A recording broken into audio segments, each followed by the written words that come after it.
ನಮಸ್ಕಾರ ಎಲ್ಲರಿಗೂ welcome back to ಮೆಟ್ಲಾಕ್ಸಿಲ್ ಮ್ಯಾನ್ ಯೂಟ್ಯೂಬ್ ಚಾನಲ್. ಸೊ ಇವತ್ತಿನ ವಿಡಿಯೋದಲ್ಲಿ ನಿಮಗೆ ಎನ್ಜಾಜೆಡ್ ಸೀಡ್ ರಿವ್ಯೂ ಅಲ್ಲಿ ಎರಡನೇ ಪಾರ್ಟ್ ವಿಡಿಯೋ ಇದು. ಎಲ್ಲಿ ಶೂಟ್ ಮಾಡ್ತಿದೀವಪ್ಪ ಅಂದ್ರೆ ಶ್ರೀನಿವಾಸಪುರದಲ್ಲಿ. ಸೊ ಇವರು ರೈತರು ಕಮ್ ಡೀಲರು. ಸೊ ಇವ್ರ ಹತ್ರ ತುಂಬಾ ಇನ್ಪುಟ್ಸ್ ಅನ್ನ ತಗೋಬಹುದು. ಯಾರೆಲ್ಲ ನಮ್ಮ ಒಂದು ಪಾರ್ಟ್ 1 ವಿಡಿಯೋ ನೋಡಿಲ್ಲ ಅಂದ್ರೆ ಸೊ ಡಿಸ್ಕ್ರಿಪ್ಷನ್ ಅಲ್ಲಿ ಲಿಂಕ್ ಹಾಕಿರ್ತೀನಿ, ಆ ಒಂದು ವಿಡಿಯೋನ ನೋಡ್ಕೊ ಬನ್ನಿ. ಯಾಕೆಂದ್ರೆ ಆ ಒಂದು ಪಾರ್ಟ್ 1 ವಿಡಿಯೋ ಬಂದ್ಬಿಟ್ಟು ಚಿಂತಾಮಣಿಯಲ್ಲಿ ಶೂಟ್ ಮಾಡಿರೋದು. ಚಿಂತಾಮಣಿ ಲೊಕೇಶನ್ ಅಲ್ಲಿ ಬೆಳೆದಂತಹ ರೈತರು. ಸೊ ವೈರಸ್ ಇರಲಿಲ್ಲ. ಸೊ ಇಲ್ಲಿ ಶ್ರೀನಿವಾಸಪುರದಲ್ಲಿ ಇದೀವಿ, ವೈರಸ್ ಇಲ್ಲ. ಕ್ರಾಪ್ ಏಜ್ ನೋಡ್ಬೋದು, ಕ್ರಾಪ್ ಎಷ್ಟು ಹೈಟ್ ಇದೆ ಅಂತ ನೋಡ್ಬೋದು, ಕ್ರಾಪ್ ಸೆಟ್ಟಿಂಗ್ ಅಲ್ಲೂ ನೋಡ್ಬೋದು. ಪ್ರತಿಯೊಂದನ್ನು ಡೀಟೇಲ್ಸ್ ಅನ್ನ ನಾವು ರಿಟೇಲರ್ ಹತ್ರ ತಗೊಳ್ಳೋಣ. ಸೊ ಇದಕ್ಕಿಂತ ಮುಂಚೆ ನೀವೇನಾದ್ರೂ ನಮ್ಮ ಯೂಟ್ಯೂಬ್ ಚಾನಲ್ ಸಬ್ಸ್ಕ್ರೈಬ್ ಆಗಿಲ್ಲ ಅಂದ್ರೆ metalaxyl man YouTube channel subscribe ಆಗಿ ಇದೇ ರೀತಿಯಾದಂತಹ ಹೊಸ seeds, virus related, tomato related ಮತ್ತು ವೆಜಿಟೇಬಲ್ ಕ್ರಾಪ್ಸ್ ರಿಲೇಟೆಡ್ ನಿಮಗೆ ಕಂಪ್ಲೀಟ್ ಕೆಮಿಕಲ್ ಇನ್ಫಾರ್ಮೇಷನ್ ಮತ್ತು ಸೀಡ್ ರಿಲೇಟೆಡ್ ಇನ್ಫಾರ್ಮೇಷನ್ ಅನ್ನ ನಾನು ಈ ಪ್ಲಾಟ್ಫಾರ್ಮ್ ಮುಖಾಂತರ ಶೇರ್ ಮಾಡ್ತಾ ಇರ್ತೀನಿ. ಸೊ ಈ ಒಂದು ವಿಡಿಯೋ ಏನಾದ್ರೂ ಇಷ್ಟ ಇದ್ರೆ ಒಂದು ಲೈಕ್ ಮಾಡಿ. ಅದ್ರ ಜೊತೆಗೆ ಯಾರಿಗೆಲ್ಲೋ ಈ ಒಂದು ಇನ್ಫಾರ್ಮೇಷನ್ ಪಾಸ್ ಆನ್ ಆಗ್ಬೇಕಂದ್ರೆ ಶೇರ್ ಮಾಡಿ ನಿಮ್ಮ ಸಹ ರೈತರ ಜೊತೆಗೆ. ಬನ್ನಿ ಒಂದು ವಿಡಿಯೋ ನೋಡ್ಕೊಂಬರೋಣ. ಸರ್, ನಮ್ಮ ಹೆಸರು ಕಿಶೋರ್ ಅಂತ ಹೇಳ್ಬಿಟ್ಟು ನಾವು ಯೂಟ್ಯೂಬಲ್ಲಿ ಸೀಡ್ ರಿವ್ಯೂಸ್ ಅನ್ನು ಸ್ಟಾರ್ಟ್ ಮಾಡ್ಕೊಂಡಿದ್ದೀವಿ ರೀಸೆಂಟಾಗಿ. ಯಾಕೆಂದರೆ ರೀಸೆಂಟ್ ಡೇಸಿಂದ ನಮ್ಮ ಒಂದು ಚಿಂತಾಮಣಿ, ಕೋಲಾರ ಮತ್ತು ಶ್ರೀನಿವಾಸಪುರ, ಅದು ಅಲ್ಲದೆ ಚಿಕ್ಕಬಳ್ಳಾಪುರ, ಈ ಎರಡು ಡಿಸ್ಟಿಕ್ ಏನಿದೆ, ಕೋಲಾರ ಮತ್ತು ಚಿಕ್ಕಬಳ್ಳಾಪುರ ಡಿಸ್ಟಿಕಲ್ಲಿ ಯಥೇಚ್ಛವಾಗಿ ವೈರಸ್ ಬರ್ತಿದೆ. ಏನು ಸಾಹೋ ವೆರೈಟಿ ಮಾಡ್ತಿದ್ದೀವಿ, ಅದು ಗಿಡ ಏನು ಇಷ್ಟು ಬೆಳೆಯುತ್ತೆ, ಅದರಲ್ಲಿ 2 ಕಟಿಂಗ್ ಮಾಡ್ತೀವಿ, ಮುಗ್ದೋಗ್ಬಿಡುತ್ತೆ. ಸೊ ಆ ರೀಸನ್ಸ್ ಇಂದ ನಾನು ಸೀಡ್ ರಿವ್ಯೂನ ಸ್ಟಾರ್ಟ್ ಮಾಡ್ಕೊಂಡಿದ್ದೀನಿ ನಮ್ಮ ಯೂಟ್ಯೂಬ್ ಚಾನಲ್ ಅಲ್ಲಿ. ಸೊ ಈಗ ಈ ಒಂದು ಸೀಡ್ ರಿವ್ಯೂಸ್ ಭಾಗದಲ್ಲಿ ನಾನು ಒಂದು ಕಂಪ್ನಿ ಎನ್ಜಾಜೆಡ್ ಕಂಪ್ನಿ ಮತ್ತು ಡಿಫ್ರೆಂಟ್ ಕಂಪ್ನೀಸ್ ಎಲ್ಲ ಸೀಡ್ ರಿವ್ಯೂ ಮಾಡ್ತಿದ್ದೀನಿ. ಈ ಒಂದು ಎನ್ಜಾಜೆಡ್ ಕಂಪ್ನಿಯಲ್ಲಿ ನಾನು ಮೇಜರ್ ಆಗಿ 3 ರಿಂದ 4 ತಾಲೂಕುಗಳನ್ನ ಫೋಕಸ್ ಮಾಡಿ ಅಲ್ಲಿರುವಂತಹ ರೈತರ ಇನ್ಫಾರ್ಮೇಶನ್ ಅನ್ನ ತಗೊಂತಿದ್ದೀನಿ. ಅದನ್ನ ಯೂಟ್ಯೂಬ್ ಅಲ್ಲಿ ಶೇರ್ ಮಾಡ್ತೀನಿ. ಇದೇ ರೀತಿ ನಮ್ಮ ಸಹ ರೈತರು ಏನಿದ್ದಾರೆ, ಸೊ ಅವ್ರಿಗೆ ಹೆಲ್ಪ್ ಆಗಲಿ ಅಂತ ಹೇಳ್ಬಿಟ್ಟು ನೆಕ್ಸ್ಟ್ ಇಯರ್ ಅವ್ರು ಪ್ಲಾಂಟೇಶನ್ ಮಾಡುವಂತ ಸಂದರ್ಭದಲ್ಲಿ ಈ ಒಂದು ವೆರೈಟಿನ ಅಥವಾ ಯಾವ ಚೆನ್ನಾಗಿರೋ ವೆರೈಟಿನ ಅವ್ರು ಚೂಸ್ ಮಾಡ್ಕೊಂಡು ಪ್ಲಾಂಟೇಶನ್ ಮಾಡಲಿ ಅಂತ ಹೇಳ್ಬಿಟ್ಟು ನಾವು ಇನಿಷಿಯೇಟಿವ್ ತಗೊಂಡು ಮಾಡ್ತಿದ್ದೀವಿ. ಸೊ ಈಗ ಆ ಭಾಗದ ಈಗ ಶ್ರೀನಿವಾಸಪುರ ಭಾಗದಲ್ಲಿ ನೀವು ಇದ್ದೀರಾ, ಫಸ್ಟ್ ನಿಮ್ಮ ಬೇಸಿಕ್ ಡೀಟೇಲ್ಸ್ ಅನ್ನ ಹೇಳಿ.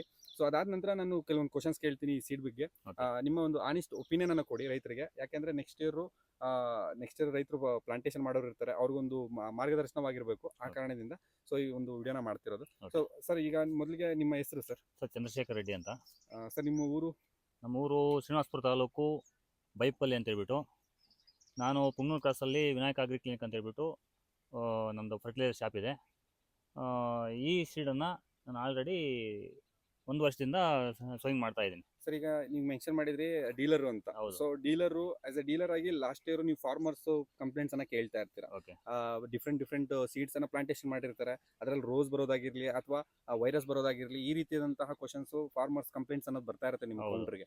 ಅಂದ್ರೆ ನಾನು ಪರ್ಟಿಕ್ಯುಲರ್ ಆಗಿ ನಿಮ್ಮ ಕೌಂಟರ್ಗೆ ಅಂತ ಹೇಳ್ತಿಲ್ಲ, ಪ್ರತಿಯೊಂದು ಡೀಲರ್ ಹತ್ರನು ಕಂಪ್ಲೇಂಟ್ಸ್ ಅನ್ನೋದು ಬರ್ತಾ ಇರುತ್ತೆ. ಸೊ ನೀವು ಆಸ್ ಎ ಡೀಲರ್ ಆಗಿ ನೀವು ಆ ಕಂಪ್ಲೇಂಟ್ಸ್ ಎಲ್ಲ ಕೇಳಾದ್ಮೇಲೆ ಸೊ ಇದನ್ನ ಹೆಂಗ್ ಸೆಲೆಕ್ಷನ್ ಮಾಡಿದ್ರಿ? ಎನ್ಜಾಜೆಡ್ 9120 ನ ಹೆಂಗ್ ಸೆಲೆಕ್ಷನ್ ಮಾಡಕ್ಕೆ?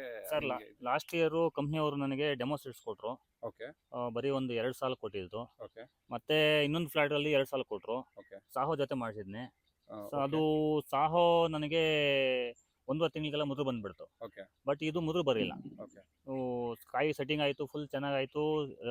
ವೈರಸ್ ಅನ್ನೋದು ನನಗೆ ಗೊತ್ತಾಗ್ಲೇ ಇಲ್ಲ. ಇದು ಅಷ್ಟು ಹೇಳಿತ್ತು. ಕಂಪ್ನಿಯವರು ಬಂದಿದ್ರು, ಅವರ ಒಂದು ಬ್ರೀಡರ್ಸ್ ಬಂದಿದ್ರು. ಅದರಿಂದ ಏನ್ ಮಾಡಿದೆ, ಮತ್ತೆ ಅದನ್ನ ನೆಕ್ಸ್ಟ್ ಅನ್ಸೀಸನ್ ಅಲ್ಲೂ ಮಾಡಿದೆ. ಅನ್ಸೀಸನ್ ಮಾಡಿದೆ. ಅದು ಡೆಮೋ ಸೀಡ್ಸ್. ಯಾಕೆಂದ್ರೆ ಅವ್ರು ಇನ್ನ ಕಂಪ್ನಿ ಲಾಂಚ್ ಆಗಿರಲಿಲ್ಲ ಅಂತ ಹೇಳ್ಬಿಟ್ಟು ಡೆಮೋ ಸೀಡ್ಸ್ನೇ ಈಸ್ಕೊಂಡು ಸ್ವಲ್ಪ ಮಾಡಿಸಿದ್ನಿ. ನಾನು ಒಂದು 2-3 ಫ್ಲಾಟ್ ಮಾಡಿಸಿದ್ದೀನಿ. 2-3 ಫ್ಲಾಟ್ ಅಲ್ಲೂ ಸಹ ನನ್ ಬಿಟ್ಟು ಬೇರೆಯವ್ರಿಗೂ ಮಾಡಿಸಿದ್ದೀನಿ. ಅದ್ರಲ್ಲೂ ಒಳ್ಳೆ ಫೀಡ್ಬ್ಯಾಕ್ ಬಂದಿದೆ. ಒಳ್ಳೆ ಫೀಡ್ಬ್ಯಾಕ್. ಸರ್, ಹಾಗಿದ್ರೆ ನೀವು 2 ವರ್ಷದಿಂದ ಈ ಒಂದು ಎನ್ಜಾಜೆಡ್ ವೆರೈಟಿನ ಪ್ಲಾಂಟೇಶನ್ ಮಾಡ್ತಿದ್ದೀನಿ ಅಂತಿದ್ದೀರಾ. ಸೊ ನಿಮ್ಗೆ ಅತ್ಯುತ್ತಮವಾಗಿ ಇದ್ರ ಬಗ್ಗೆ ಗೊತ್ತಿರುತ್ತೆ. ಹೌದು. ಸೊ ಇದನ್ನ ನೀವು ಮೇಂಟೆನೆನ್ಸ್ ವಿಚಾರ ಆಗಿರ್ಲಿ ಅಥವಾ ನಾನು ಕಂಪ್ನಿಯವ್ರ ಜೊತೆ ಮಾತಾಡಿದ್ದೀನಿ. ಸೊ ಕಂಪ್ನಿಯವರು ಏನ್ ಹೇಳ್ತಿದಾರೆ ಅಂದ್ರೆ ಲೋ ಮೇಂಟೆನೆನ್ಸ್ ಅಂತ ಹೇಳ್ತಿದ್ದಾರೆ.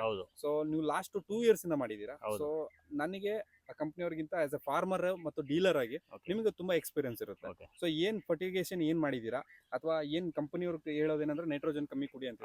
ಸೊ ಅದನ್ನ ನೀವು ಹೆಂಗೆ ಇದರಲ್ಲಿ ಯುಟಿಲೈಸೇಷನ್ ಮಾಡಿದ್ರಿ? ಸರ್, ಲಾಸ್ಟ್ ಇಯರ್ ನಾನು ಒಂದು 2 ಫ್ಲಾಟ್ ಅಲ್ಲಿ ಮಾಡಿದಾಗ ಅದು ಡೆಮೋ ಸೀಡ್ಸು ಮಾಮೂಲಿ ಏನ್ ಮಾಡಿರ್ತೀವೋ ಸಾಹೋ ವೆರೈಟಿಗೆ ಏನ್ ಮಾಡಿದ್ನೋ ಅದೇ ಸೇಮ್ ಮಾಡಿದ್ನಿ. ಅದರಲ್ಲಿ 2 ಸಾಲ ಮಾಡಿದ್ದು.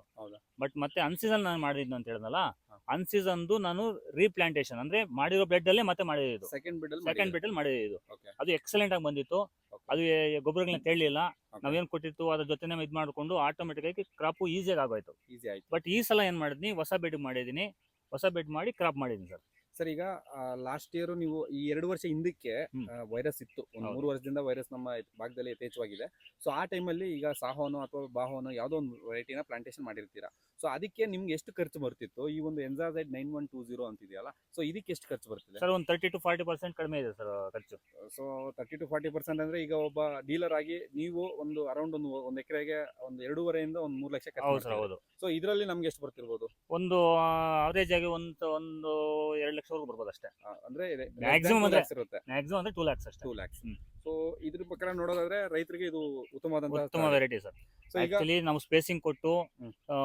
ಸಾಹೋ ನಾವು 7,000 8,000 ಮಾಡಿದ ಸಾಹೋ ವೆರೈಟಿಗಳು ಏನ್ ಮಾಡ್ತಾ ಇದೀವಿ, 7,000 8,000 ನಾಟಿ ಮಾಡ್ತಾ ಇದೀವಿ ಒಂದು ಎಕರೆಗೆ. Okay. ಇದನ್ನ ಒಂದು 5,500 ನಾಟಿ ಮಾಡಿದ್ರೆ Okay. ಸ್ವಲ್ಪ ಸ್ಪೇಸಿಂಗ್ ಕೊಟ್ಟು ಗ್ಯಾಪ್ ಸಾಲಿನಿಂದ ಸಾಲಿಗೆ ಮತ್ತೆ ಪ್ಲಾಂಟ್ ಇಂದ ಪ್ಲಾಂಟ್ಗೆ ಸ್ವಲ್ಪ ಸ್ಪೇಸಿಂಗ್ ಕೊಟ್ಟಾಗ ಉತ್ತಮ ಇಳುವರಿ ಬರುತ್ತೆ.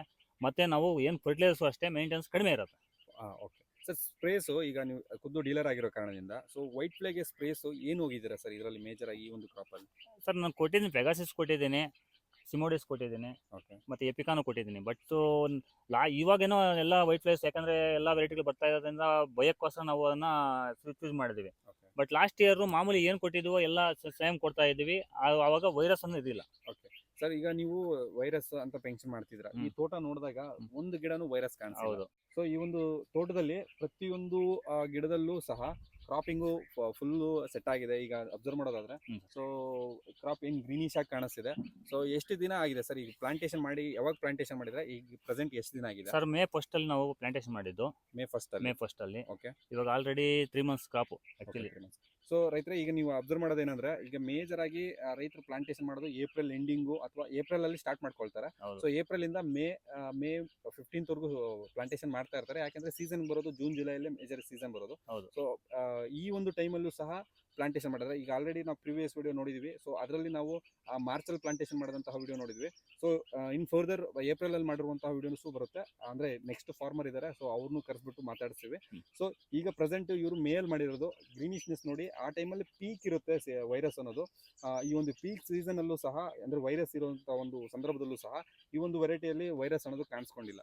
ಸೊ ಸರ್ ಈಗ ನಿಮ್ಮ ಅಭಿಪ್ರಾಯ ಏನು ಸರ್ ಈ ಒಂದು ವೈರಸ್ ಬರದೇ ಇರೋದ್ರಲ್ಲಿ ಈ ವೆರೈಟಿ ಏನು ನೀವು ಹೇಳೋದು? ಸರ್ ನನ್ನ ಒಂದು ಅನಿಸಿಕೆ ಏನಂದ್ರೆ ಇವಾಗ ಆಲ್ರೆಡಿ ನಾನು ಇದು 4ನೇ ಫ್ಲಾಟ್ ಸರ್. ಓಕೆ, ಈ ವರ್ಷದಲ್ಲಿ 4ನೇ ಫ್ಲಾಟು. ಓಕೆ, ನಾವು ಬೇರೆ ಕಂಪ್ನಿಯ ಸೀಡ್ಸ್ ಹೆಸರು ಹೇಳೋದು ಬೇಡ. ನನ್ನ ಸ್ಟಾರ್ಟಿಂಗ್ ಅಲ್ಲಿ ಇವರು ಸೀಡ್ಸ್ ಇಲ್ಲ ಅಂತ ಹೇಳ್ಬಿಟ್ರು. ಸೀಡ್ಸ್ ಇಲ್ಲ ಅಂತ ಹೇಳ್ಬಿಟ್ಟು ಡಿಲೇ ಮಾಡಿದಾಗ ನಾನು ಇನ್ನೇನು ಮಾಡೋಕ್ಕಾಗಲ್ಲ ಅಂತ ಹೇಳ್ಬಿಟ್ಟು ಒಂದು 2 ಕಂಪ್ನಿದು ಒಂದು 18,000 ನಾರನ್ನ ಬ್ಯಾಚ್ 9,000 ಸಪ್ರೇಟ್ ಮಾಡಿ ಮಾಡಿಸಿದ್ವಿ. ಓಕೆ, ಅದು 1.5 ತಿಂಗಳವರೆಗೂ ಏನು ಚೆನ್ನಾಗೇ ಇತ್ತು, ಫುಲ್ ಗ್ರೀನಿಶ್ ಇತ್ತು. ಓಕೆ. 1.5 ತಿಂಗಳು ಆದ್ಮೇಲೆ ಆಟೋಮೆಟಿಕ್ ವೈರಸ್ ಬಂದ್ಬಿಡ್ತು. ಆಟೋಮೆಟಿಕ್ ಆಗಿ ವೈರಸ್ ಬಂದ್ಬಿಡ್ತು. ಮತ್ತೆ ಈ ಫ್ಲಾಟ್ ಮಾಡಬೇಕು ಅಂತ ಬಂದಾಗ ಇದರಲ್ಲಿ ಏನಾಯ್ತು, ಸ್ವಲ್ಪ ನಾರು ನನಗೆ ಕಡಿಮೆ ಇತ್ತು. ಓಕೆ, ನರ್ಸರಿ ಅವರು ಸೀಡ್ ಕಡಿಮೆ ಕೊಟ್ಟಿದ್ರು. ಓಕೆ, ನಾರು ಕಡಿಮೆ ಇದ್ದಾಗ ಒಂದು ಫ್ಲಾಟ್ ಮತ್ತೆ ಬಿಟ್ಟೆ, ಒಂದು 6,000 ನಾರು ನಾಟಿ ಮಾಡಕ್ ಆಗಿಲ್ಲ. ಓಕೆ. ಇದಾದ್ಮೇಲೆ ಮತ್ತೆ ಇನ್ನೊಂದು ಕಂಪ್ನಿ ಅವರದು, ಅಂದ್ರೆ ಫಸ್ಟ್ ಮಾಡೋದಲ್ಲ, ಮತ್ತೆ ಬೇರೆ ಕಂಪ್ನಿದು ನೋಡೋಣ ಅಂತ ಹೇಳಿದಾಗ ಅವ್ರು ಹೇಳಿದಾಗ ಅವ್ರು ಚೆನ್ನಾಗಿದೆ, ನಮ್ದು ವೈರಸ್ ಇಲ್ಲ, ಚೆನ್ನಾಗ್ ಆಗ್ತಾ ಇದೆ ಅಂತ ಹೇಳಿದಾಗ ಅದನ್ನ ನಾಟಿ ಮಾಡಿದೆ. ಅಂದ್ರೆ ಈ ಕ್ರಾಪ್ ನಾಟಿ ಮಾಡಿದ್ಮೇಲೆ 15-20 ದಿವಸಕ್ಕೆ ಅದನ್ನ ನಾಟಿ ಮಾಡಿದೆ. ಬಟ್ 1 ತಿಂಗಳಿಗೆ ಫುಲ್ ಮುರಿದೋಯ್ತು. ಅದು ಕ್ಲಿಯರ್ ಮಾಡ್ಬಿಟ್ಟಿದ್ರಿ ಇವಾಗ ಆಲ್ರೆಡಿ ತೆಗೆದಾಕಿದ್ವಿ. ಬಟ್ ಇದು ಅದಕ್ಕಿಂತ ಮುಂಚೆ ಮಾಡಿರೋದು ಅದೊಂದು ಒಂದೇ ಒಂದು ಕಾಯಿ ಕಿತ್ತಿಲ್ಲ, ಕಾಯಿ ಕಿತ್ತಿಲ್ಲ, ರಿಮೂವ್ ಮಾಡ್ಬಿಡ್ರಿ. ಸೊ ಸರ್ ಈಗ ಇದರಲ್ಲಿ ನಿಮ್ಗೇನು ಈಗ ಆಸ್ ಎ ಡೀಲರ್ ಆಗಿ ಕಂಪ್ಲೇಂಟ್ಸ್ ಬರ್ತಾ ಇರುತ್ತೆ, ಹೊಸ ವೆರೈಟಿಯಲ್ಲಿ ರೋಸ್ ಬರೋದಾಗಿರ್ಲಿ, ಜಾಂಡೀಸ್ ಬರೋದಾಗಿರ್ಲಿ, ಈ ರೀತಿ ಅಂತ ಕಂಪ್ಲೇಂಟ್ಸ್ ಬರ್ತಿರುತ್ತೆ. ಇದರಲ್ಲಿ ಏನ್ ಅನಿಸ್ತಿದೆ ಸರ್ ರೋಸು ಜಾಂಡೀಸ್ ಬಗ್ಗೆ? ಸರ್ ಆ ರೀತಿ ಎಲ್ಲೂ ಕಂಪ್ಲೇಂಟ್ ನನಗೆ ಗೊತ್ತಾಗಿಲ್ಲ ಸರ್. ಇದರಲ್ಲಿ ನಿಮ್ಮ ತೋಟ ಖುದ್ದು ನಿಮ್ಮ ತೋಟದಲ್ಲಿ ಇರೋ ಕಾರಣದಿಂದ ನಿಮ್ಗೆ ಎಲ್ಲೂ ಕಾಣಿಸಿಲ್ಲ ಸರ್. ಸೊ ಈವನ್ ಫಾರ್ಮರ್ಸ್ ಹತ್ರ ನೀವು ಏನಾದ್ರು ಎಂಕ್ವೈರಿ ಅಂದ್ರೆ ನೀವು ಆಲ್ರೆಡಿ ಬೇರೆ ಫಾರ್ಮರ್ಸ್ ಏನಾದ್ರು ಕೊಡ್ಸಿದ್ರೆ ಹೌದು ಆ ಕಾಯಿ ಬರ್ತಿರುತ್ತೆ ಅಥವಾ ಸರ್ ಎಲ್ಲೂ ಬರಲಿಲ್ಲ. ನಾನು ಒಂದು 2-3 ಫ್ಲಾಟ್ ಕೊಟ್ಟಿದ್ದೀನಿ ಡೆಮೋ ಸೀಡ್ಸ್, ಎಲ್ಲೂ ಫೀಡ್ಬ್ಯಾಕ್ ಏನೋ ಆ ರೀತಿ ಬರಲಿಲ್ಲ ಸರ್. ರೋಸು ಜಾಂಡೀಸ್ ಇಲ್ಲ ಏನು ಬಂದಿಲ್ಲ. ಇನ್ ಕೇಸ್ ಬಂದ್ರೆ ಏನ್ ಮಾಡ್ಬೋದು ಸರ್? ಆಸ್ ಅ ಡೀಲರ್ ಆಗಿ ನಾನು ನಿಮ್ಗೆ ಕೇಳ್ತೀನಿ, ಇನ್ ಜನರಲ್ ಆಗಿ ಈ ಸೈಡ್ ಬಿಟ್ಬಿಟ್ಟು ಇನ್ ಜನರಲ್ ಆಗಿ ನೀವೇನು ರೆಕಮೆಂಡೇಶನ್ ಮಾಡ್ತೀರಾ ಕೆಮಿಕಲ್ಸ್ ಆದ್ರೆ? ಸರ್ ನಾವು ರೋಸ್ಗೆ ಏನ್ ಮಾಡ್ತೀವಿ, ಆಕ್ಚುಲಿ ಫರ್ಟಿಲೈಸರ್ ಮೇಂಟೆನೆನ್ಸ್ ಕರೆಕ್ಟ್ ಆಗಿರ್ಬೇಕು ಸರ್. ಫರ್ಟಿಲೈಸರ್ ಮೇಂಟೆನೆನ್ಸ್ ಕರೆಕ್ಟ್ ಆಗಿರ್ಬೇಕು. ಹೌದು, ಫರ್ಟಿಲೈಸರ್ ಮೇಂಟೆನೆನ್ಸ್ ಇಲ್ಲ ಅಂದ್ರೆ ಆಟೋಮೆಟಿಕ್ ರೋಸ್ ಬಂದೇ ಬರೋದು. ಸೊ ಸರ್ ಈಗ ಈ ಒಂದು ವೆರೈಟಿ ಏನು ಎನ್ಜಾಝೈಡ್ 9120 ಅಂತ ವೆರೈಟಿ ಇದೆಯಲ್ಲ, ಸೊ ಇದನ್ನ ನೀವು ಅನ್ಸೀಸನಲ್ಲೂ ಮಾಡಿದ್ದೀರಾ. ಸೊ ಈಗ ಅನ್ಸೀಸನಲ್ ಈಗ ರೀಸೆಂಟ್ ಡೇಸ್ ಇಂದ ರೇಟ್ ಏನು ಹೈಕ್ ಆದಾಗಿಂದ ಫಾರ್ಮರ್ಸ್ ಒಂಚೂರು ಲೈಟ್ ಆಗಿ ಸೋಯಿಂಗ್ಸ್ ಮಾಡ್ತಿದ್ದಾರೆ. ಸೊ ಈ ವೆರೈಟಿನ ಕನ್ಸಿಡರೇಷನ್ ಮಾಡ್ಬೋದಾ ಸರ್ ಅನ್ಸೀಸನ್? ಮಾಡ್ಬೋದು ಸರ್. ಯಾಕೆಂದ್ರೆ ನನಗೆ ಒಂದು ಲಾಸ್ಟ್ ಇಯರ್ ಮಾರ್ಚ್ ಇಂದ ನನಗೆ ಡೆಮೋ ಸೀಡ್ಸ್ ಮಾರ್ಚ್ ಏಪ್ರಿಲ್ ಕೊಟ್ಟಿದ್ದಾರೆ, ಥರ್ಡ್ ಫ್ಲಾಟ್ ಕೊಟ್ಟಿದ್ರು, ಮತ್ತೆ ಅಕ್ಟೋಬರ್ ನಾನು ಸೋಯಿಂಗ್ ಮಾಡಿದೆ, ಮತ್ತೆ ಇವಾಗೂ ಮಾಡಿದ್ದೀನಿ. ಇಯರ್ ಫುಲ್ ಯಾವಾಗ ಬೇಕಾದ್ರೂ ಮಾಡ್ಕೋಬಹುದು, ಏನ್ ಸಮಸ್ಯೆ ಇಲ್ಲ, ಯಾವ್ದು ಸಮಸ್ಯೆ ಇಲ್ಲ. ಸೊ ಈ ಒಂದು ನಾಟಿ ವೆರೈಟಿಯಲ್ಲಿ ದಿ ಬೆಸ್ಟ್ ಅಂತೀರಾ? ಹೌದು ಸರ್, ಹೌದು. ಸೀಸನ್ಗೂ ವರ್ಕ್ ಆಗುತ್ತೆ, ಸರ್ ಇನ್ನ ಕಾಯಿ ಕ್ವಾಲಿಟಿಗೆ ಬರೋದಾದ್ರೆ ಕೀಪಿಂಗ್ ಕ್ವಾಲಿಟಿ ಅಥವಾ ಚೆನ್ನಾಗಿದೆ ಸರ್. ಈ ಒಂದು ಫರ್ಮೆಂಟ್ ಏನು ಫರ್ಮ್ ಅಂತ ಕರೀತಾರೆ ಸೊ ಅದು ಫರ್ಮ್ನೆಸ್ ಚೆನ್ನಾಗಿದೆ.